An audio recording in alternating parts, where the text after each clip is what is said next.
வணக்கமுங்க. நீங்கள் மிஸ்.sampurna சேனல் என்ன பார்க்கலாங்கன்னா, உடம்புக்கு ஆரோக்கியமான ராகி பக்கடா பார்க்கலாங்க. இது நான் சாயந்தரம் நேரம் ஒரு ஸ்நாக்ஸை வச்சு சாப்பிட்லாங்க. இதுக்கு தேவையானதுங்க 1 கப் ராகி மாவுங்க, 1/4 கப்பு அரிசி மாவுங்க, இது மணத்துக்கு ஒரு 4 ஸ்பூன் கடலை மாவுங்க, ஒரு 4 பல் பூண்டு இடித்து வச்சுருக்குறேங்க. கடலை வந்து தேவையான அளவுக்குங்க. இது மாதிரி சோம்பு ஒரு ஸ்பூனுங்க, 4 வெங்காயம் அரைஞ்சி வச்சுக்கிறேங்க, பெரிய வெங்காயம். இது வந்து கொத்தமல்லி தலைங்க, கருவேப்பிலை தலை அரைஞ்சி வச்சுக்கிறேங்க. இது முருங்கைக்கீரை ஒரு கைப்பிடி அரைஞ்சி வச்சுக்கிறேங்க. இதெல்லாம் மிக்ஸ் பண்ணி போய் எண்ணெயில் பொரிச்சு எடுக்கலாங்க. யாருங்க எப்படி மிக்ஸ் பண்ணுறதுன்னு சொல்கிறேங்க. இது 1 கப்பு ராகி மாவு கொட்டிக்கலாங்க, 1/4 கப்பு அரிசி மாவுங்க, 4 ஸ்பூனு கடலை மாவுங்க. இதெல்லாம் நல்லா டேஸ்ட்டு கொடுக்கும். இதெல்லாம் போட்டணுங்கண்ணா, ராகி மாவை போட்டு செய்கிறதுக்கு இதெல்லாம் போட்டோம்னா நல்லா டேஸ்ட்டாக இருக்குங்க. வெங்காயங்க, பெரிய வெங்காயம் 4 போட்டாச்சுங்க. முருங்கைக்கீரை ஒரு கைப்பிடி போட்டுக்கலாங்க. இது வந்து நல்லா மணமாக இருக்குங்க. இது போட்டோங்கன்னா கொத்தமல்லி கீரை ஒரு கைப்பிடி போட்டுக்கலாங்க, கருவேப்பிலை ஒரு கைப்பிடி போட்டுக்கலாங்க. அப்புறம் கடலை தேவையான அளவுக்கு போட்டுக்கலாங்க.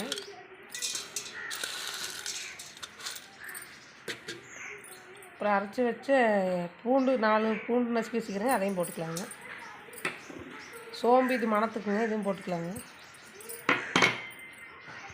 அப்புறம் கொஞ்சம் மிளகாய் தூள் போட்டுக்கலாங்க காரத்துக்கு. உப்பு தேவையான அளவுக்கு போட்டுக்கலாங்க.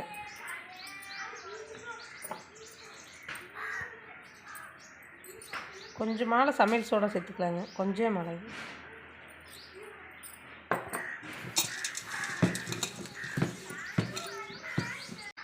எல்லாம் போட்டுங்க நல்லா மிக்ஸ் பண்ணிக்கலாங்க. இந்த அளவுக்கு கடலை கொஞ்சம் போட்டுக்கலாங்க. பாருங்க, ஃபஸ்ட்டு எல்லா மாவையும் போட்டு எல்லாம் கலக்கிடலாங்க. இந்த அளவுக்கு கலக்கிட்டு தண்ணி ஊற்றிக்கலாங்க. தண்ணி தொளிச்சு செஞ்சுக்கலாங்க.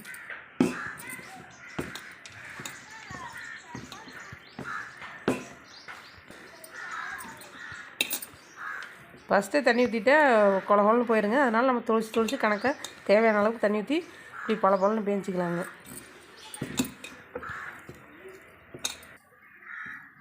பாருங்கள், நம்ம ஊற்றின தண்ணி இந்த அளவுக்கு ஆகிருக்குதுங்க. இன்னும் கொஞ்சம் லைட்டாக தொளிச்சிக்கலாங்க தண்ணி.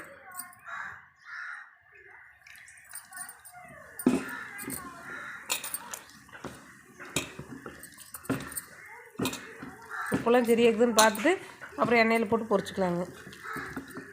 நல்லா பேஞ்சிக்கிடுங்க. அப்போ தான் அதனுடைய டேஸ்ட்டெல்லாம் நல்லா மாவில் இறங்குங்க, நல்லா டேஸ்ட்டாக இருக்குங்க.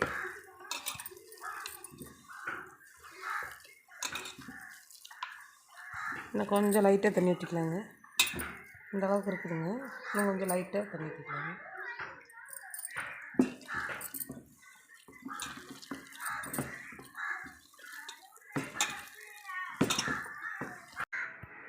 பாருங்கள், எல்லாத்தையும் போட்டு இந்த அளவுக்கு பிசைஞ்சிக்கணுங்க. நம்ம தண்ணியாட்டு இருக்கணுங்க. இந்த அளவுக்கு தான் இருக்குதுங்க. பக்கட மாதிரி இதை எண்ணெயில் போடுறது கரெக்டான பதங்க. இந்த அளவுக்கு பேஞ்சிக்கலாங்க. வாங்க இதை போய் எப்படி செய்கிறதுன்னு காட்டுறேங்க. பாருங்கள், கடலக்கொட்டை எண்ணெய் தேவையான அளவுக்கு ஊற்றிக்கிறேங்க. பொரிச்சு எடுக்கிற அளவுக்கு நல்லா காயிட்டுங்க. காய்ஞ்சதுக்கப்புறம் எப்படி பொரிக்கிறதுன்னு காட்டுறேங்க. பாருங்கள், எண்ணெய் காய்ஞ்சிருச்சுங்க. அப்படியே கொஞ்சம் கொஞ்சமாக அப்படியே மலைச்சாரல் மாதிரி போடலாங்க.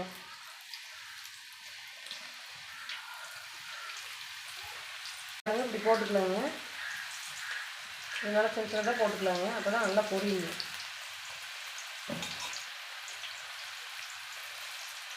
பாருங்கள், இந்த அளவுக்கு ஆனதுக்கப்புறம் நல்லா இப்படி பெரட்டி விடுங்க. அப்போ தான் நல்லா மொறுன்னு ஆகுங்க.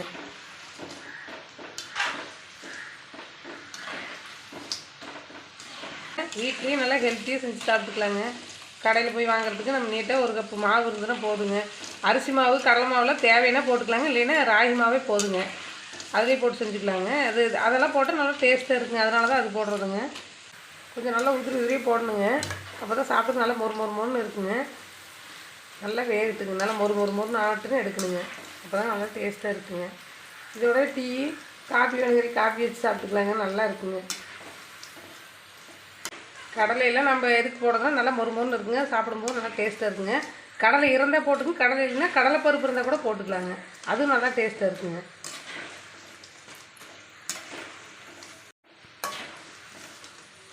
நல்லா மொறுன்னு பொரிச்சு எடுத்துங்க. 2 நாளைக்கு கூட வச்சு சாப்பிட்லாங்க. டப்பாவில் போட்டு வச்சிட்டோம்னா 2 நாளைக்கு கூட வச்சுருக்கலாங்க. ஒன்றும் ஆகாதுங்க, கெட்டு போகாதுங்க. நல்லா மொறுமொறுன்னு பொரிச்சிடணுங்க. பாருங்கள், நல்லா பொரிஞ்சிருச்சுங்க. இனிமேல் எடுத்துக்கலாங்க.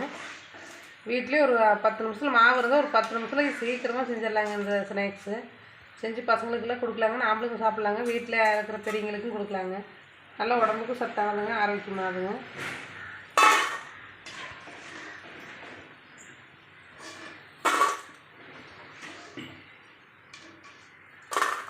பாருங்கள், ஹெல்த்தியான ராகி வடை வீட்லேயே ரெடி ஆயிடுச்சுங்க. பாருங்கள், நல்லா அப்படி மொறுமொறுன்னு இருக்குது பாருங்கள். பாருங்கள், இந்தளவுக்கு நல்லா மொறுமொறுன்னு இருக்குதுங்க. இது நம்ம நல்லா பொரிச்சு ஒரு நாளைக்கு சாப்பிட்டு மக்கிய நாள் ஒரு டப்பால் போட்டுச்சுன்னா மக்கிய நாள் சாப்பிட்டுக்கலாங்க. 2 நாளைக்கு சாப்பிட்டுக்கலாங்க, எதுவும் ஆகாதுங்க. நீங்களே ஒரு 10 நிமிஷத்தில் மாவு வருது ரெடி ஆயிருங்க. நீங்களே வீட்டில் செஞ்சு பாருங்கள். டேஸ்ட் எப்படிக்குன்னு கமெண்ட்டில் சொல்லுங்கள். மறக்காமல் எங்கள் வீடியோவுக்கு ஒரு லைக் பண்ணுங்கள். மறக்காமல் மிஸ்ஸஸ் சம்பூர்ணா சேனலை சப்ஸ்கிரைப் பண்ணுங்கள்.